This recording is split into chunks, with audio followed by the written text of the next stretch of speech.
Boa noite, caros ouvintes. Estamos começando nesta sexta-feira, 6 de março de 2026, em nome do Pai, do Filho e do Espírito Santo, o programa Kairos Tempo de Graça, de número 1045. Eu sou Paulo Miziara e ficaremos juntos até às 9h30 da noite nos 1.600 kHz AM da Rádio 9 de Julho. Nos trabalhos técnicos, meu grande amigo Michel Silva.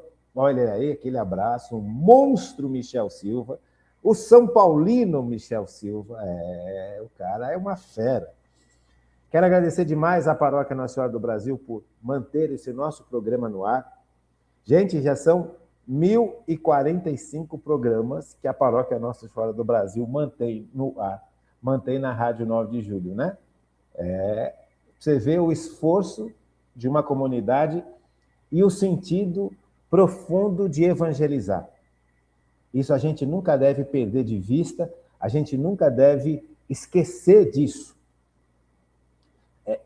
Sabe, esses exemplos são importantes, exemplos práticos, reais, coisas que acontecem, coisas que vocês estão participando. A paróquia, ela sustenta esse horário, ela compra esse horário na rádio. São 1045 programas em que a paróquia compra este horário da rádio. Gente, não é uma brincadeira. Então, é um sinal de ação do Espírito Santo, é um sinal de perseverança nas coisas de Deus. A gente só consegue perseverar nas coisas de Deus através do poder de Jesus Cristo e através da força do Espírito Santo. Humanamente, nós somos muito fracos. Então, o que sustenta o ser humano é o poder de Jesus. Gente, isso tem que ficar muito claro no coração da gente, mas muito, muito claro. Eu tenho percebido, nessa quaresma, nós estamos no tempo da quaresma, e é legal que a gente, como nós estamos estudando a virtude teologal da fé, a quaresma é um tempo onde a gente tem a graça de Deus para crescer nas 3 virtudes teologais: fé, esperança e caridade.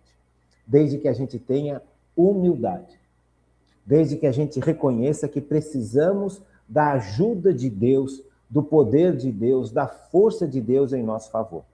Porque o mundo ensina para a gente que a gente pode tudo, e é mentira. Essa é uma das mentiras mais terríveis, porque ela tem uma aparência legal para o ser humano. O ser humano escuta isso e fala, não, eu posso, eu posso, eu posso. Nós temos limite naquilo que nós podemos. Nós temos limites nas nossas capacidades. Deus nos deu capacidades. Deus nos deu capacidades humanas muito fortes. Então, Deus nos deu virtudes humanas. Nós já estudamos as virtudes humanas e agora estamos estudando as virtudes teologais. Mas as virtudes humanas, tão somente por si só, tão somente sem a ação da graça de Deus em nosso favor, não é ou não são suficientes para manter o homem num determinado caminho, principalmente depois do pecado original. Depois do pecado, o ser humano fragilizou-se. Então, o ser humano não consegue mais manter aquela toada da sua fortaleza humana, das suas decisões, do seu discernimento. O ser humano não consegue enxergar além, porque o pecado ele faz com que o ser humano fique fechado em si mesmo. Então, é muito importante que a gente compreenda isso.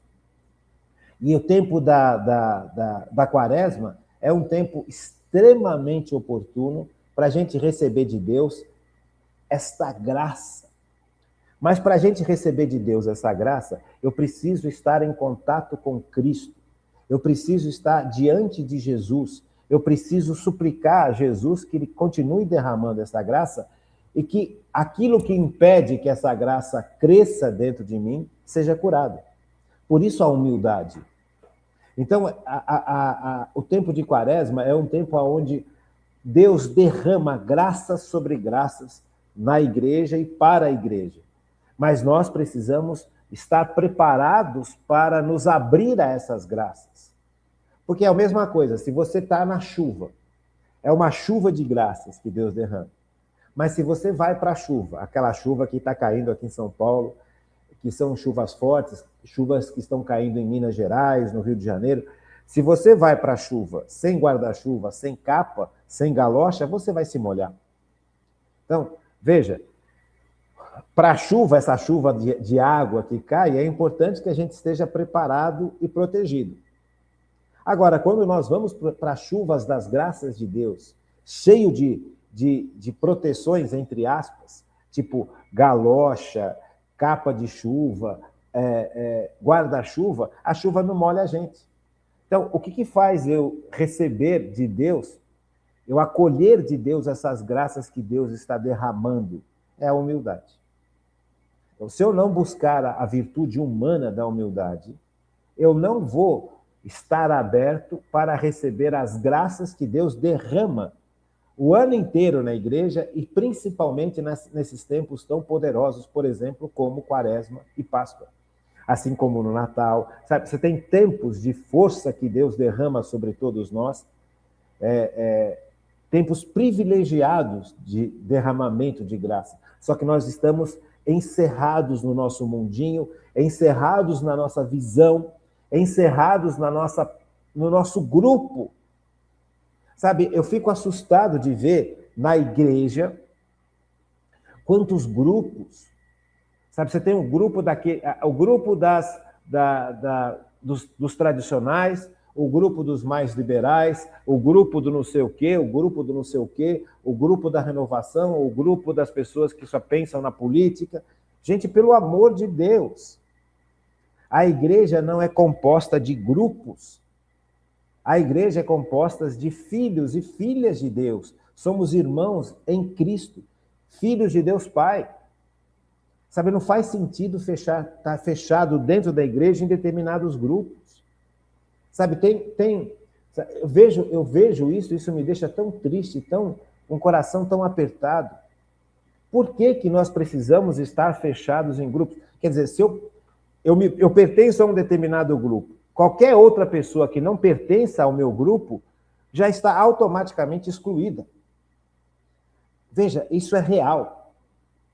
Não sei se acontece isso na sua igreja, na sua paróquia, na sua comunidade. A pessoa que não faz parte daquele grupo, tá, vamos pegar um exemplo. Na sua paróquia, o grupo predominante é da teologia da libertação, que é uma heresia, que se tornou uma heresia. Então, a teologia de libertação, as pessoas que fazem parte da teologia de libertação, não aceitam as pessoas que fazem parte dos outros grupos. Não aceita as diferentes espiritualidades que compõem o grande mosaico da Igreja Católica.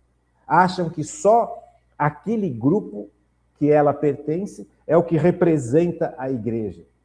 É a verdadeira face da Igreja. Gente, isso é um absurdo. Isso é um absurdo. Nós precisamos aproveitar esse tempo de graça para nos libertar dessas visões. Gente, Deus não é aquilo que eu acho que Ele seja. Sabe, Deus não é um robô que eu construí na minha cabeça. Deus é o Senhor do universo. É Ele quem estabelece as pessoas no mundo, é Ele que estabelece o mundo e é Ele que estabelece as condições para que o mundo exista. Então, Deus não é algo que eu criei ou algo que eu imagino que seja. É normal. O ser humano, depois do pecado original, fragilizou-se. Realmente é normal, faz parte da nossa história. Nós estamos muito frágeis. Então, se, por exemplo, eu tive uma vida muito difícil, eu sofri muitas injustiças. Então, eu vou criar no meu coração um desejo de justiça muito grande, porque é do ser humano. O ser humano não suporta injustiça. Dentro do ser humano existe algo que faz com que o ser humano não suporte mentiras, injustiças, corrupção, roubo. Sabe, é algo natural do ser humano. Todo ser humano tem isso dentro de si. Então, vamos supor, se eu vivi uma vida onde eu sofri muitas injustiças, eu vou carregar nas tintas, dentro de mim, em relação a essas injustiças.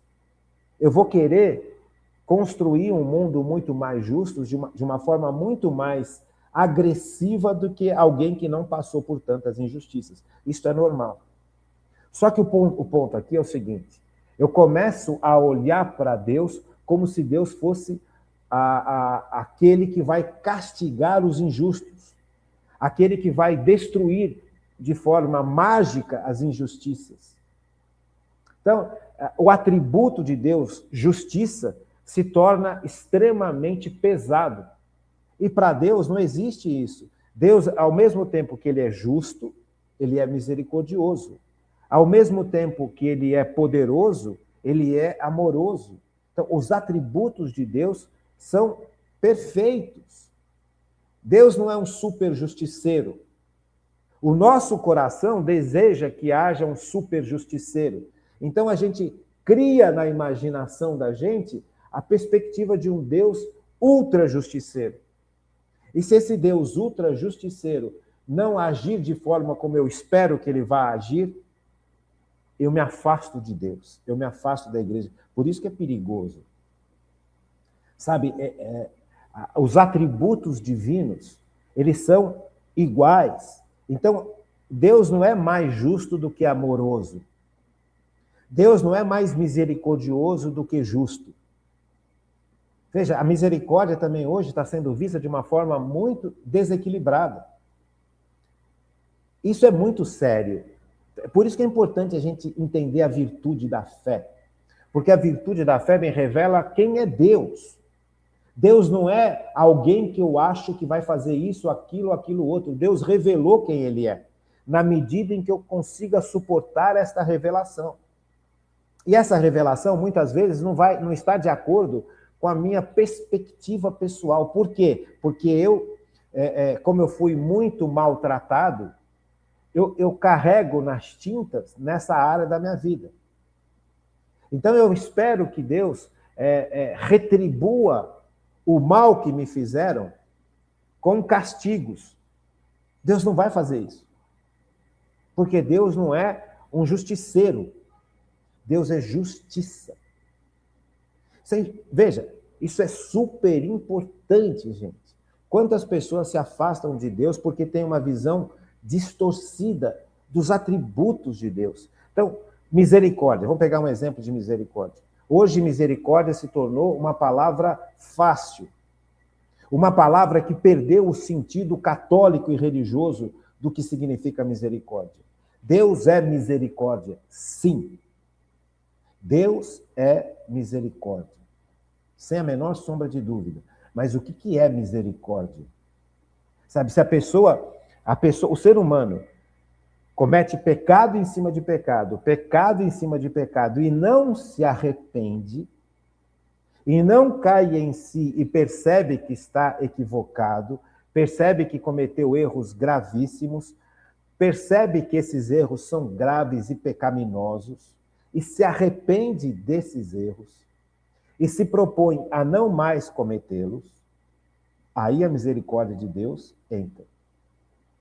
Agora, Deus não vai derramar a sua misericórdia enquanto a pessoa estiver fechada no seu orgulho, na sua vaidade e na sua prepotência. Deus é obrigado a me perdoar. Não.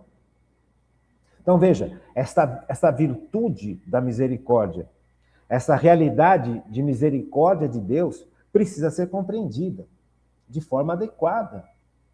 Sabe? Então, eu não posso cometer todos os pecados do mundo, viver uma vida no pecado, viver uma vida na injustiça, viver uma vida na corrupção, viver uma vida na impureza e achar que Deus é obrigado, porque ele é misericordioso, a aceitar isso tudo. Sabe, Deus me ama como eu estou, mas Deus não quer que eu continue no pecado. Ele me acolhe do jeito que eu estou. Se eu reconheço que eu estou vivendo uma vida impura, uma vida corrupta, uma vida injusta, uma vida falsa, sabe? Deus vai me acolher.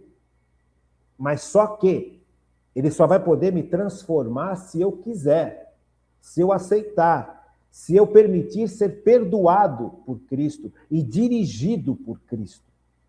a partir do meu perdão, a partir do perdão que eu recebi de Deus. Não sou eu mais quem defino quais são os caminhos da minha vida, é Cristo. Veja, então, esta conversão, ela é extremamente importante para o sentido correto da misericórdia de Deus, a verdadeira misericórdia de Deus.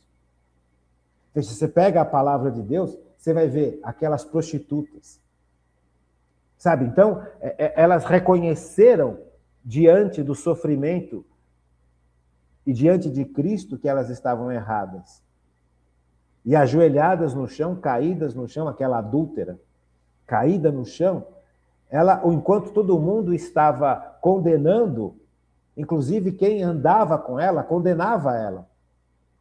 Por isso que Jesus escreve na areia, ele vai escrevendo os nomes, acho, de quem também adulterou com a adúltera e que estava querendo apedrejar a adúltera. Então, Deus não está aceitando o erro.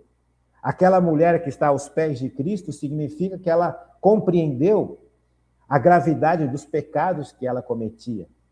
E diante da misericórdia de Cristo se coloca. E Deus derrama a sua misericórdia, enquanto os outros que usavam essa mulher propõem que ela seja apedrejada. A injustiça no mundo. Veja, então, aqui Jesus está realmente agindo como Deus, porque ele pode perdoar os pecados, porque ele pode transformar a vida de uma pessoa que se arrepende.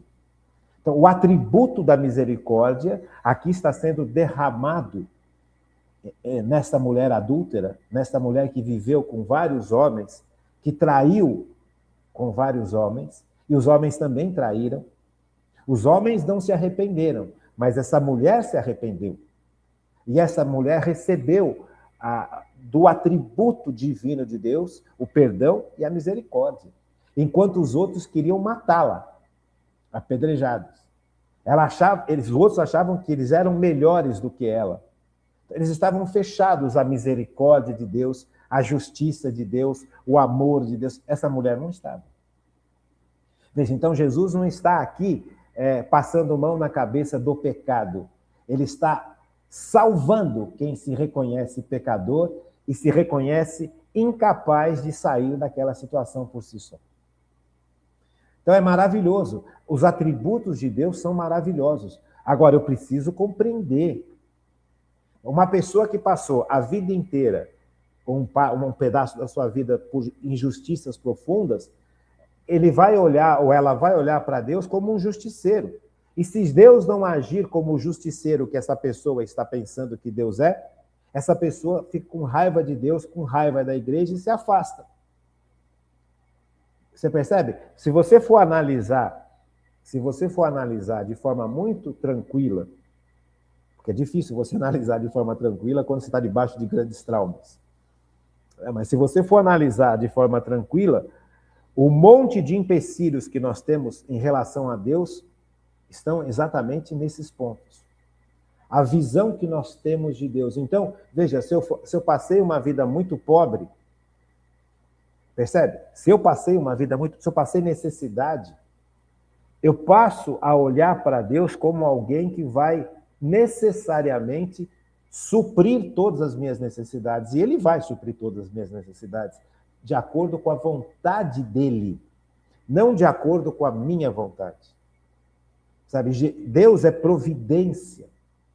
Deus é providência. Deus é capaz de cuidar de cada detalhe da minha vida, mas da maneira dele, não na minha maneira.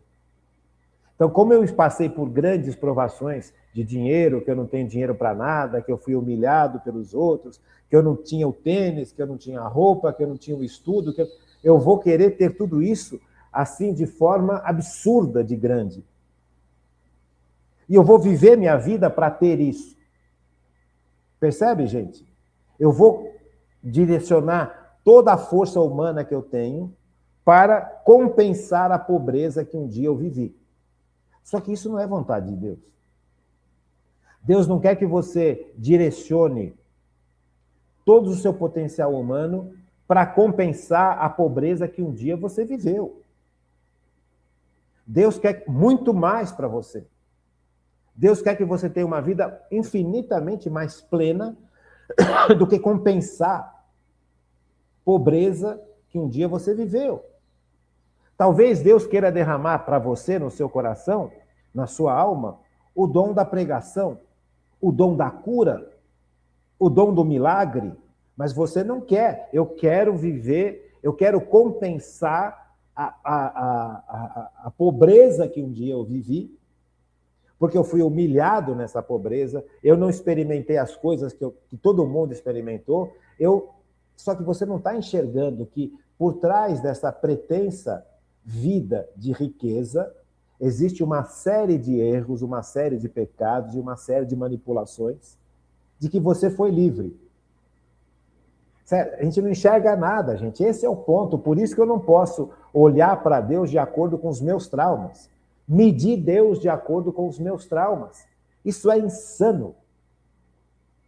Quantas pessoas hoje aderiram à teologia de libertação justamente por causa disso? Porque viveram uma vida com injustiças, viveram uma vida sofrendo uma pobreza e acham que agora elas têm o direito e o dever de viver uma vida onde elas vão conquistar riquezas. E dão as costas para Deus. Porque não enxergaram nas dificuldades em que passaram do que foram, do que Deus não permitiu que acontecesse na vida delas. Veja, talvez na sua pobreza, você não percebeu que você foi poupado ou poupada de um monte de situações pecaminosas e erradas. Talvez aquela pobreza que você passou, ou que eu passei, ou que outras pessoas passaram, foi não só resultado de uma injustiça de mundo. Foi também, mas não foi só. Talvez Deus tenha permitido que você passasse por aquela situação de pobreza para que você pudesse enxergar o sofrimento dos teus irmãos, para que você pudesse enxergar o que Deus faz quando uma pessoa se entrega totalmente a Ele, porque você não tem mais opção. Porque os poderosos do mundo, porque o dinheiro, você não tem nada disso, então você só pode se entregar a Deus. E ao invés de você se entregar a Deus, ou de eu me entregar a Deus, eu me entrego às compensações ou às ideologias. E aí o mundo entra nessa bancarrota que nós estamos hoje. Sabe, quando nós passamos por dificuldades, sejam elas justas ou não, a primeira coisa que nós precisamos fazer é nos colocar nas mãos de Deus. Senhor, o Senhor está permitindo que a gente passe por isso? Para quê? O que o Senhor está querendo me dizer com isso? Veja, uma pessoa que passou por pobreza é uma pessoa que está muito mais aberta ao sofrimento dos outros. Aqueles jovens ricos que tinham todos os tênis da moda, que tinham todas as facilidades, será que esses jovens hoje, que já ficaram mais maduros, olham para o sofrimento dos outros, conseguem enxergar o sofrimento dos outros, ou estão tão fechados no seu universo? Estão tão fechados no seu egoísmo, estão tão fechados na sua vaidade, na sua prepotência e nos prazeres, que são incapazes de notar alguém que sofre. Enquanto você hoje é capaz de perceber o sofrimento de alguém. Veja, isso perante Deus é imenso, gente.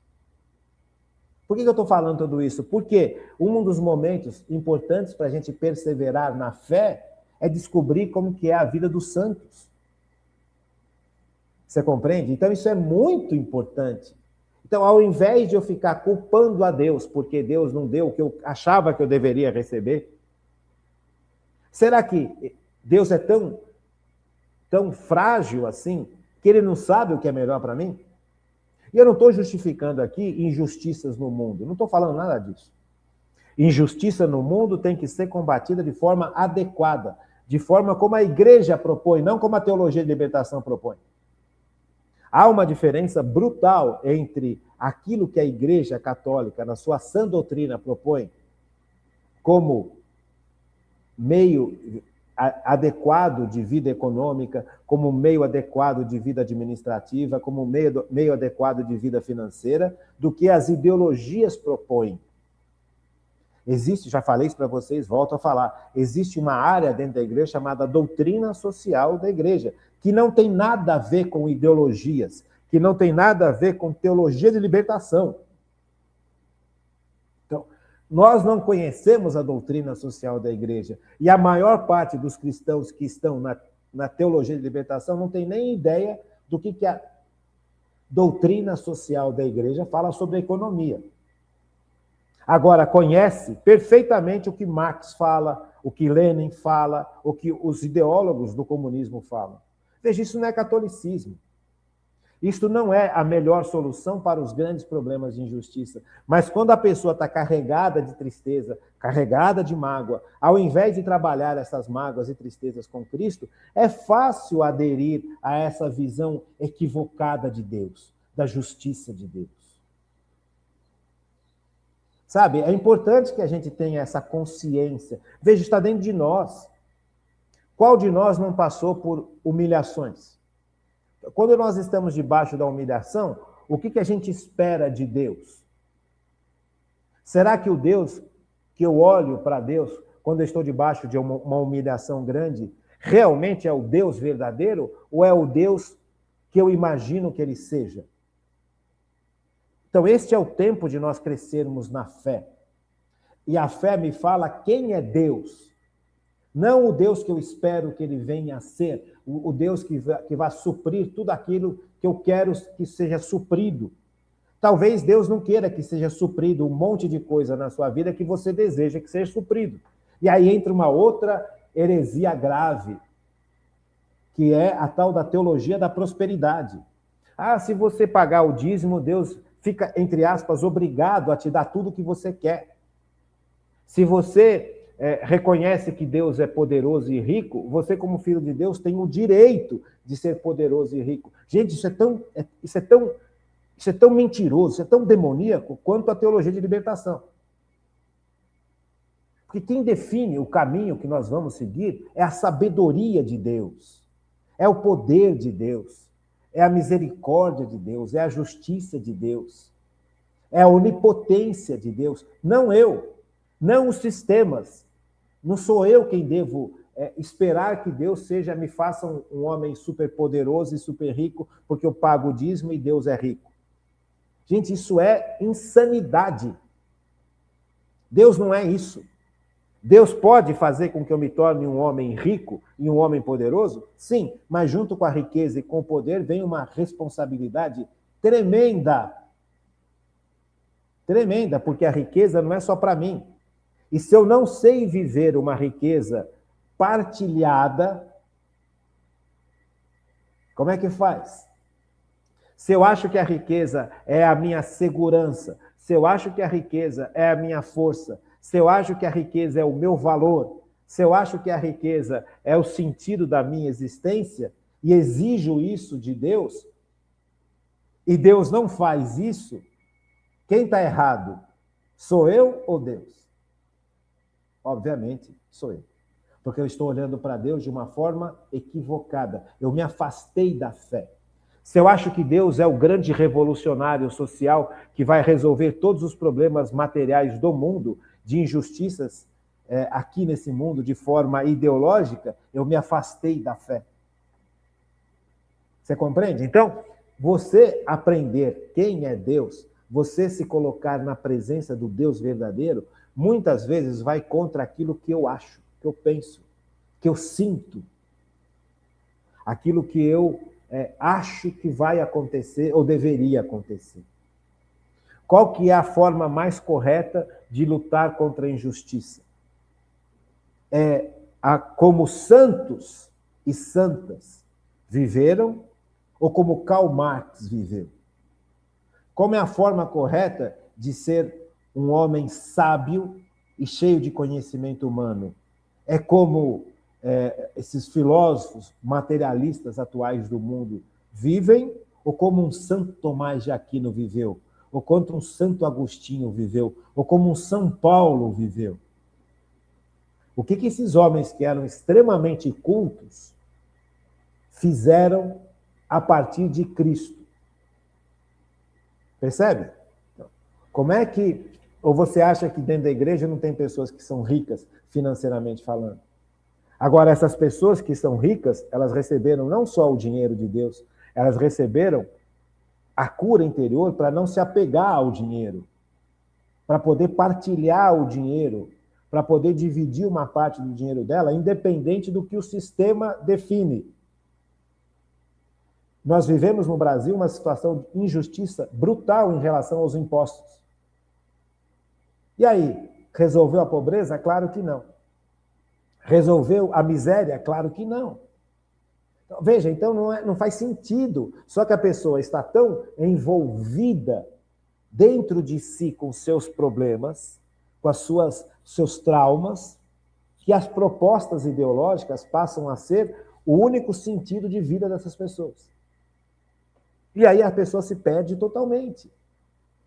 E Deus não quer nada disso. Deus quer um mundo justo, mas o mundo justo só pode surgir a partir da ação que Cristo faz nos nossos corações. Se Cristo não cuidar, não curar e não transformar todo o meu ser, eu nunca vou ser um homem ajustado.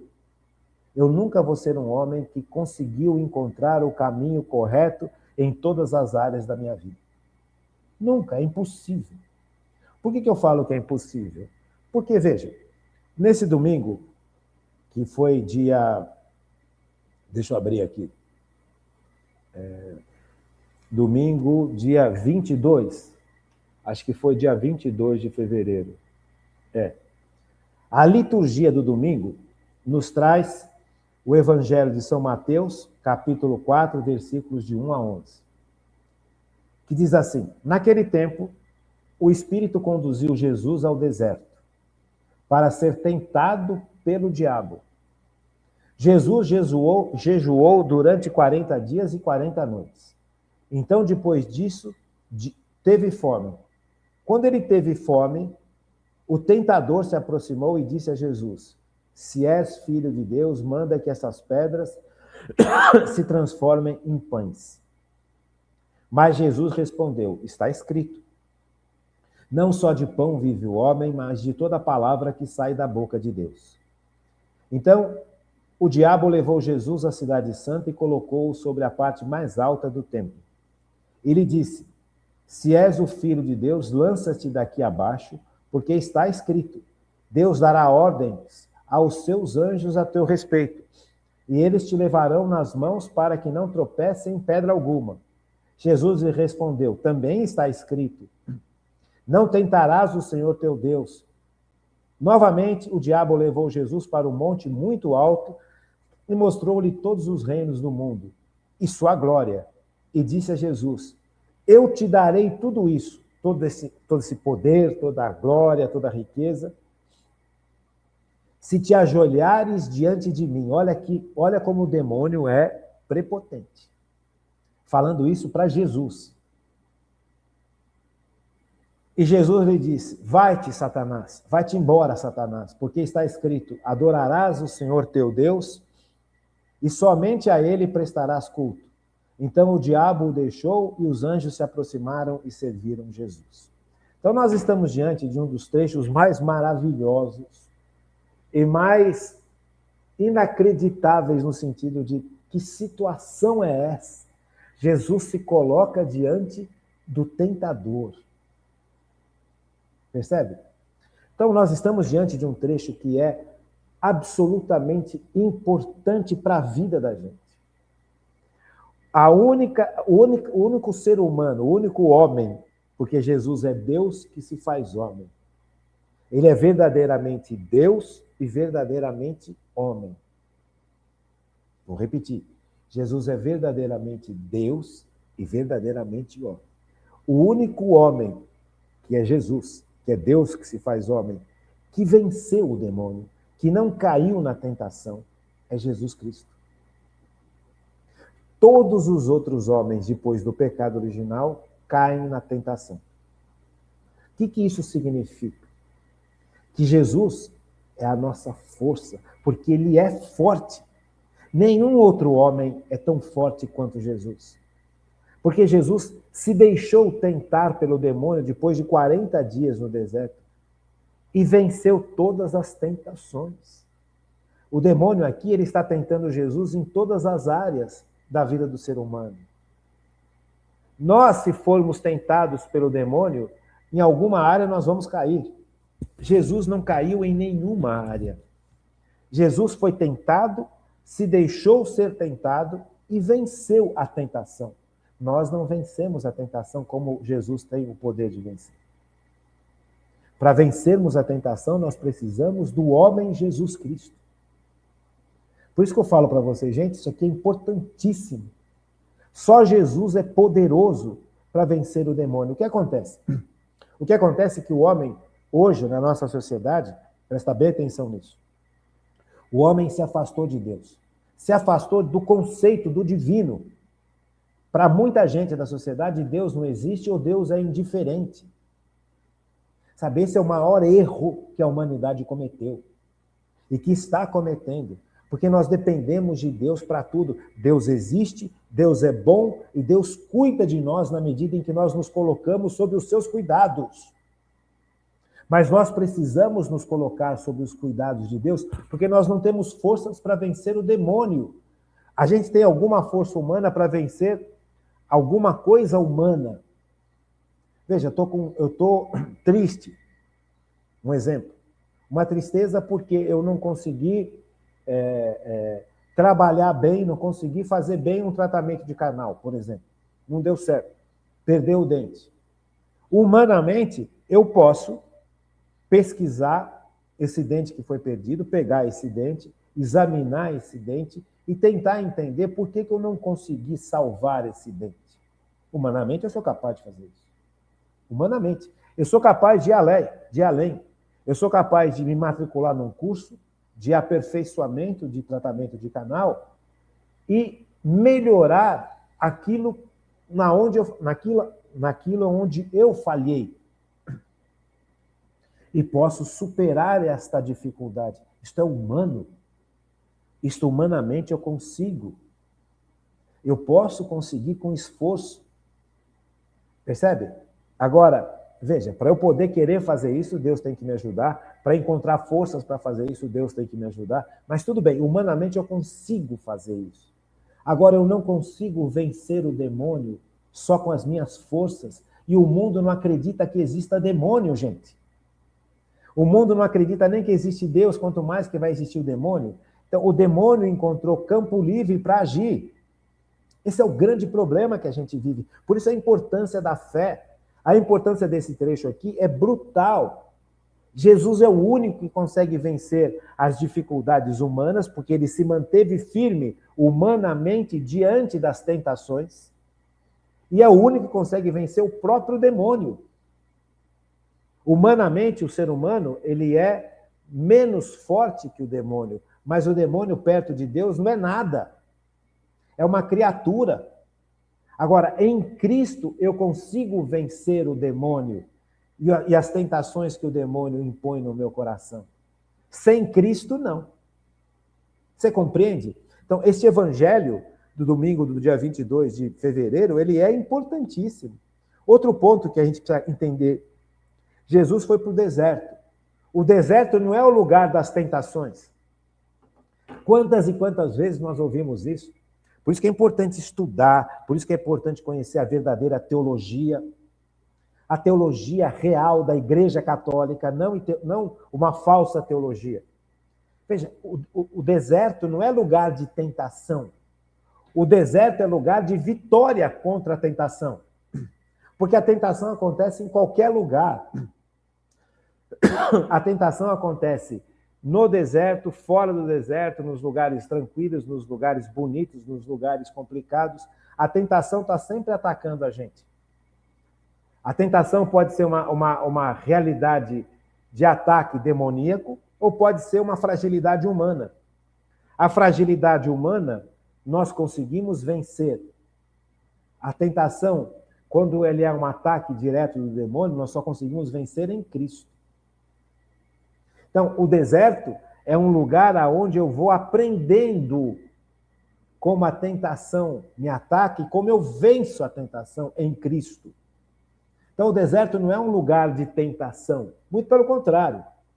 O deserto é o lugar onde eu vou compreender como eu funciono, compreender aonde estão as minhas fraquezas, compreender como essas fraquezas agem em mim e compreender como eu preciso da ação de Cristo em meu favor, porque Ele é o único que venceu o demônio, que venceu as tentações. Nenhum outro homem neste mundo venceu as tentações como Cristo venceu. Nem os santos.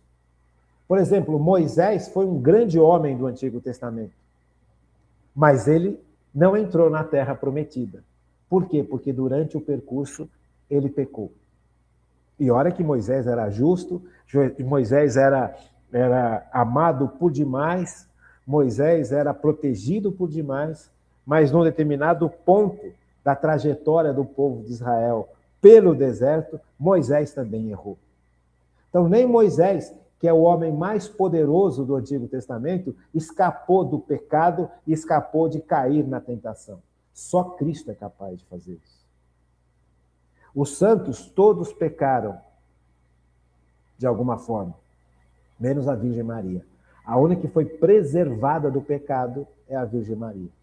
Então, esse trecho aqui, ele é extremamente importante. Gente. Extremamente importante. Então, você compreende? Vamos fazer um resuminho do que foi falado aqui, porque senão a gente se perde. Informação importante e boa. Olha, Deus vence o demônio, porque Deus é infinitamente mais poderoso que o demônio. Só que o demônio, por ser um ser angélico, ele é mais forte do que nós, seres humanos. Então, humanamente, nós não conseguimos vencer com as nossas forças a força dos anjos. O demônio é um anjo que caiu, mas continua sendo um ser angélico. Então, ele tem mais força do que eu. Você compreende? Por isso que a gente não pode dialogar com a tentação. Quando vem a tentação, eu tenho que fugir da tentação.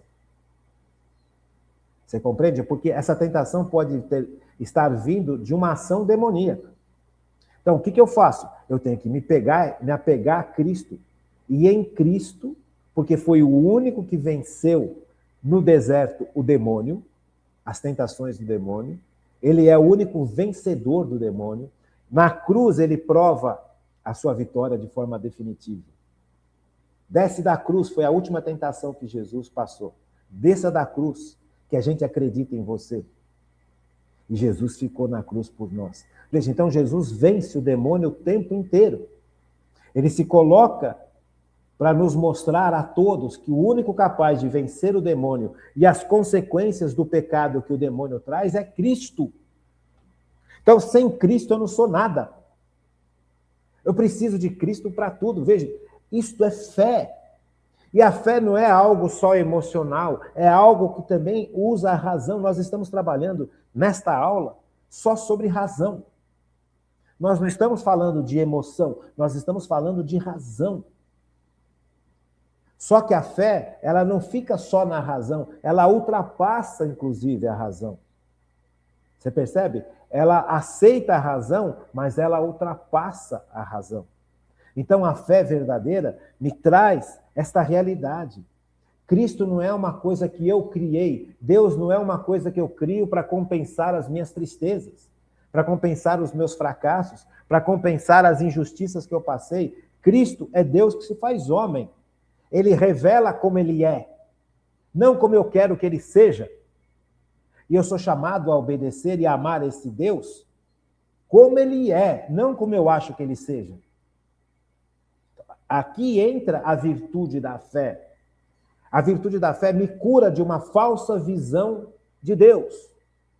Essa falsa visão pode ser, inclusive, até muito boazinha. Deus é misericórdia, Deus aceita tudo. Mentira, Deus não é misericórdia desse jeito.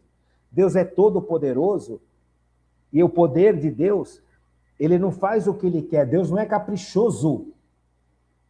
Tem muita gente que acha que Deus é poderoso, que ele pode fazer o que ele quiser. Ele pode fazer o que ele quiser, mas ele não vive de acordo com os caprichos humanos. Ele faz de acordo com aquilo que ele revelou de como ele é.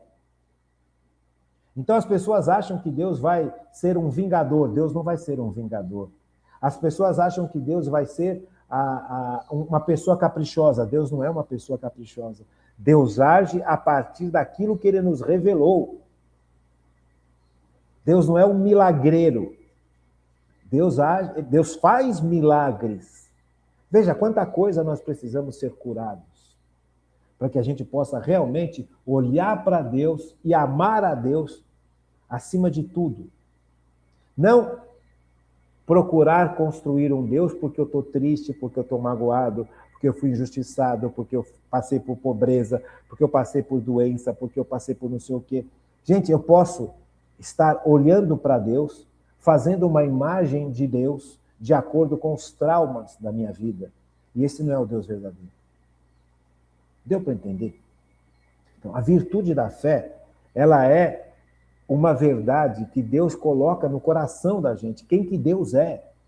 Como Deus age de verdade. Nós temos o Velho Testamento que nos mostra como Deus age. Nós temos o Novo Testamento que nos mostra como Deus age. Só que a gente precisa saber interpretar isso de forma adequada. Quantas pessoas acham, até hoje, que o deserto é um lugar de tentação? Muito pelo contrário, o deserto não é um lugar de tentação, é um lugar de vitória sobre a tentação.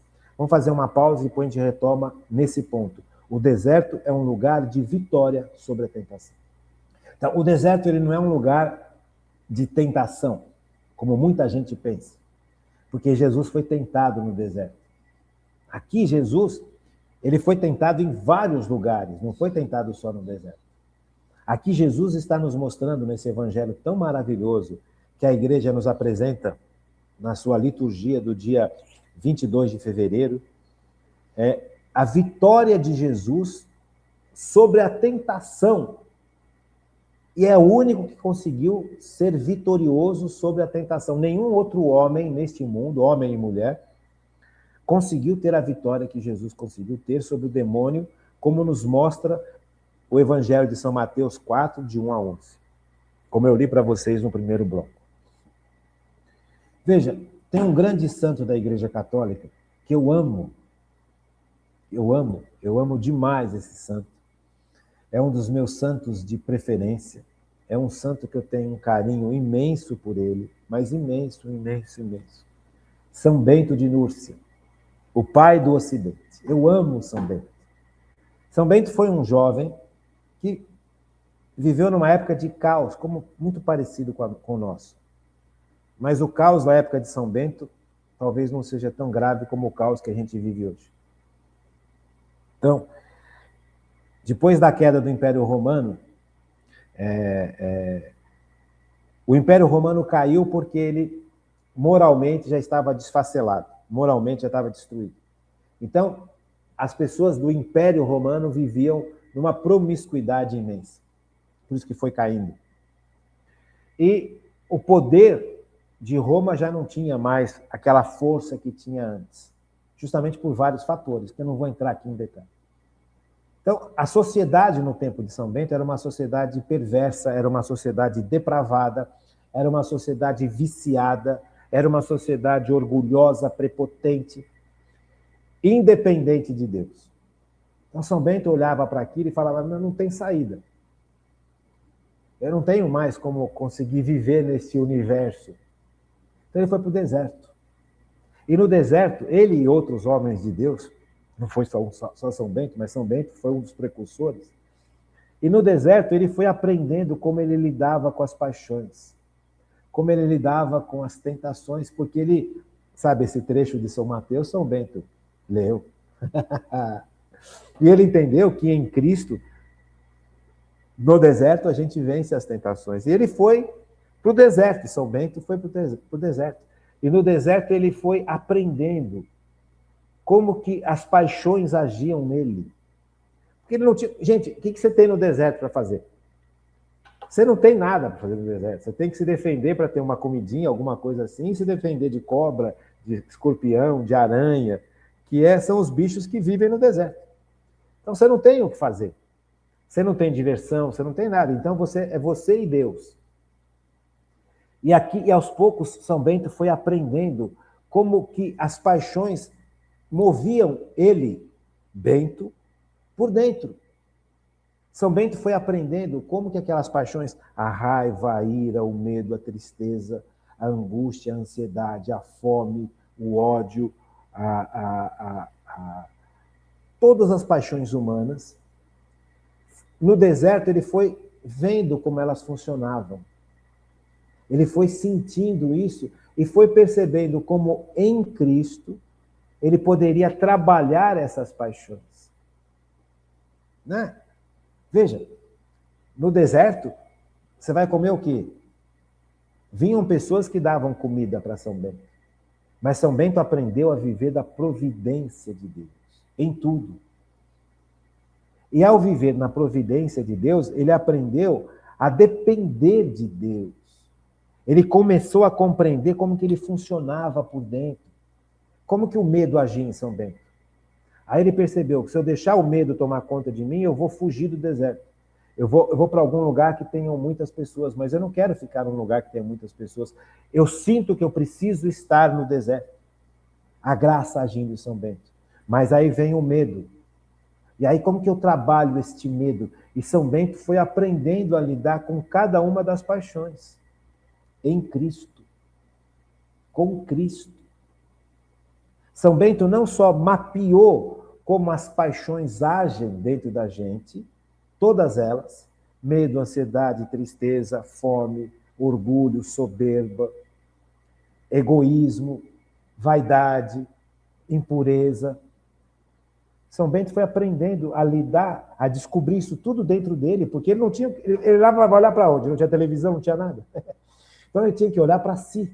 E ele foi descobrindo dentro de si a riqueza dessas paixões e o mal que essas paixões podem causar, porque a paixão não é boa nem má, ela é um potencial para algo. Então São Bento aprendeu a lidar com todas elas e aprendeu a trabalhar essas paixões todas em Cristo, porque Cristo venceu o mal no deserto. O deserto é lugar de vitória sobre as paixões. Paixões humanas e paixões e tentações que vinham do inimigo. Então ele conseguiu compreender quando era humano, quando era uma paixão humana, quando era algo humano que surgia, e ele conseguiu compreender quando era algo que o demônio instigava. Veja o discernimento. Veja, este mapa do ser humano, do interior do ser humano, do psique do ser humano, é muito anterior aos psicólogos, gente. Por isso que eu amo São Bento.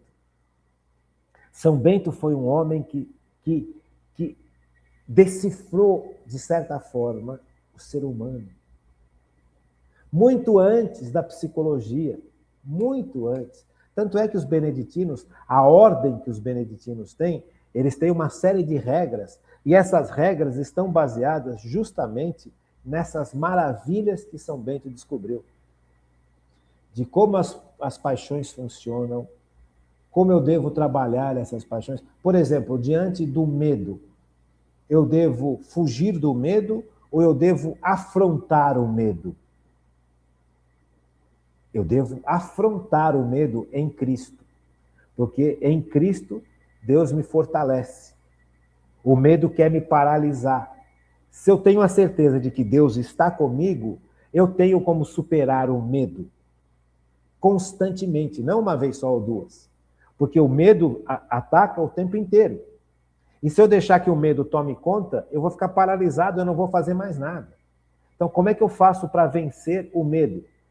Eu preciso ter certeza da presença de Deus em meu favor. E como eu sei que Deus está em meu favor, tudo posso naquele que me fortalece. Palavra de Deus. São Bento conhecia a palavra de Deus. E o que ele faz? Ele afronta o medo. Em Cristo, ele vai contra o medo. Não, você não tem o direito de me paralisar, medo. Você pode existir, mas você não tem o direito de me paralisar. Então eu vou vencer você dando passos em Cristo. São Bento. Em relação, por exemplo, às paixões de impureza. Aí São Bento percebe que ele não podia ir contra. Ele precisava fugir da impureza. Veja, é uma reação diferente da reação que a gente deve ter em relação ao medo. Diante da impureza, eu não posso ficar dialogando com a impureza. Eu tenho que fugir. Mas como é que eu vou fugir da impureza? No momento em que eu sinto que a impureza está me atacando, um pensamento impuro, um pensamento de adultério, eu não vou ficar brigando com o pensamento, eu vou mudar o meu pensamento. Tenho essa capacidade humana de buscar um outro pensamento. Eu não vou ficar brigando com o pensamento de impureza, eu vou buscar um pensamento da beleza de Deus. Deus, tu és poderoso, tu és maravilhoso, tu sustenta o universo. Veja, eu vou mudar o foco. Ao invés de ficar olhando para aquilo que a impureza está me pedindo para olhar, eu vou olhar para a beleza de Deus, para o poder de Deus, para a grandeza de Deus. São Bento.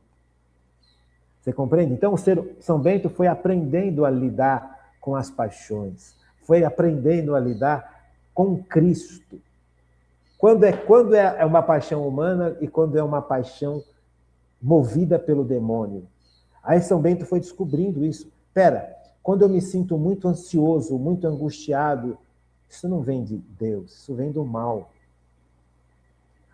Todo pensamento que vem escondido, que me deixa muito angustiado, que me deixa muito para baixo, não é meu, é do mal.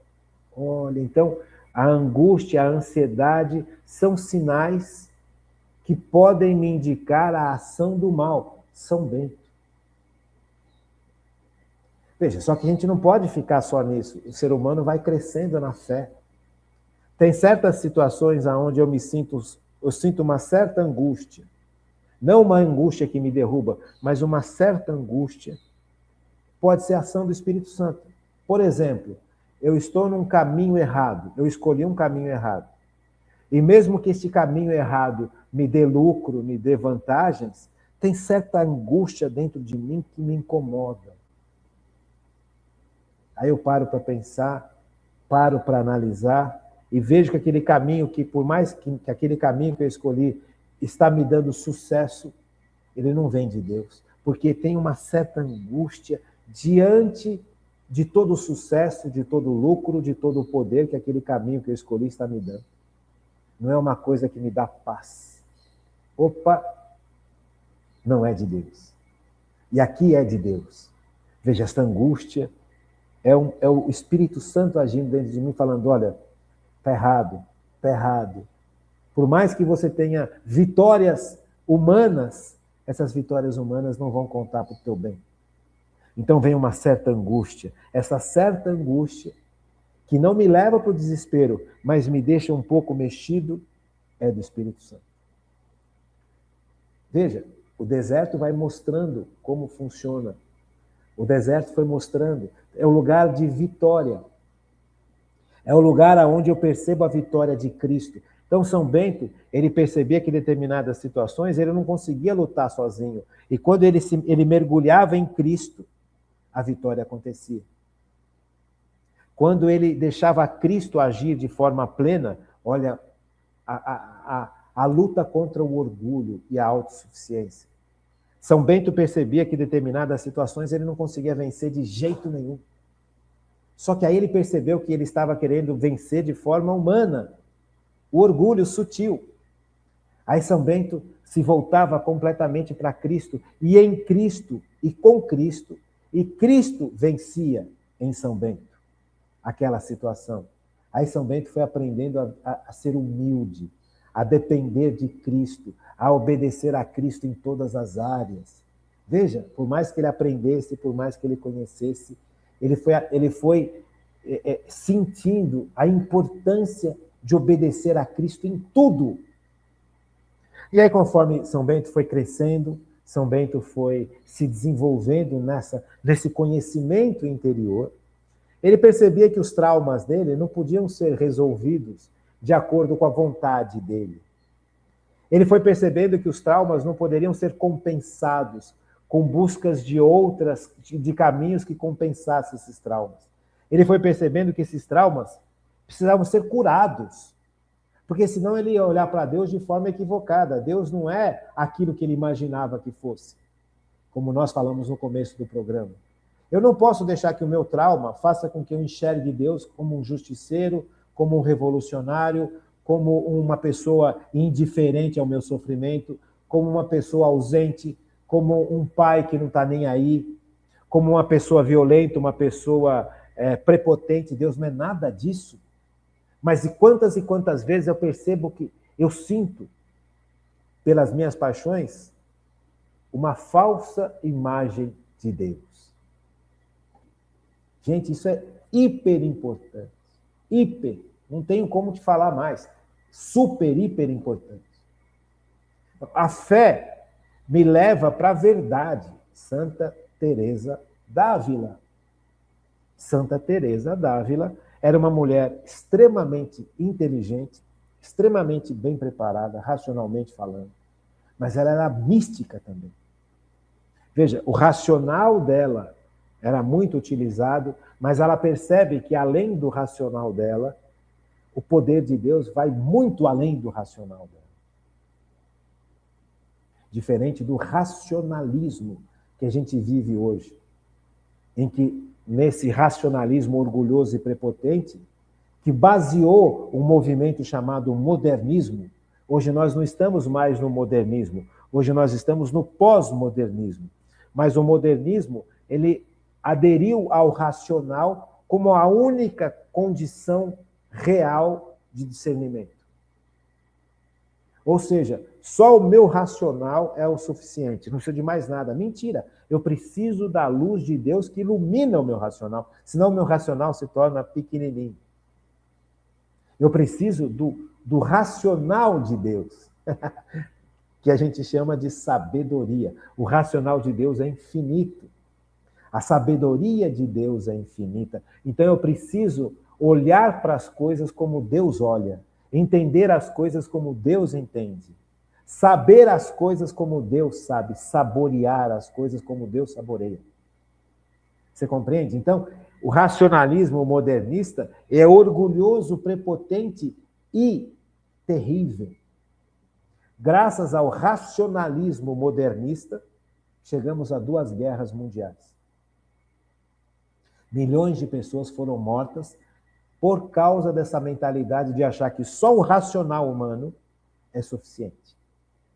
Então, nós precisamos deixar que o nosso emocional humano seja cuidado por Deus e o nosso racional humano também seja cuidado por Deus. Senão, nós nos tornamos verdadeiros monstros. Então, nessa sexta-feira, dia 6 de março de 2026, vamos suplicar a Deus que Deus derrame sobre nós a sua verdadeira misericórdia, o seu verdadeiro perdão, que nós nos coloquemos debaixo da verdadeira justiça de Deus, que nós nos coloquemos debaixo da verdadeira sabedoria de Deus, que Deus nos livre de tantos entraves, de tantas mentiras, de tanta falsa visão de Deus que se aninha nos nossos corações. Que nós possamos amar com todo o nosso ser, que nem manda o primeiro mandamento. Amar a Deus sobre todas as coisas, mas amar ao Deus verdadeiro, não o Deus que eu imagino que seja. Não um Deus que eu criei dentro de mim, um Deus revolucionário, um Deus que vai me dar fortunas, um Deus que vai me dar soluções fáceis, um Deus que vai derramar a sua misericórdia e eu vivendo no pecado sem me arrepender, um Deus que está indiferente ao sofrimento dos pobres, dos pequenos, dos indefesos. Deus também não faz isso. Só que Deus não é comunista. Então, gente, vamos voltar para Deus, o Deus de verdade, o Deus que acolhe o pecador, o Deus que acolhe cada um de nós, porque todos nós somos pecadores, o Deus que acolhe aquele que sofre, e todos nós sofremos, não é só um grupo que sofre, um Deus que está combatendo a injustiça que o pecado causa, não a injustiça que uma ideologia propõe como solução. Percebe? Então nós precisamos ser curados. E este é o tempo propício para sermos curados. O tempo da Quaresma. Fiquem com Deus.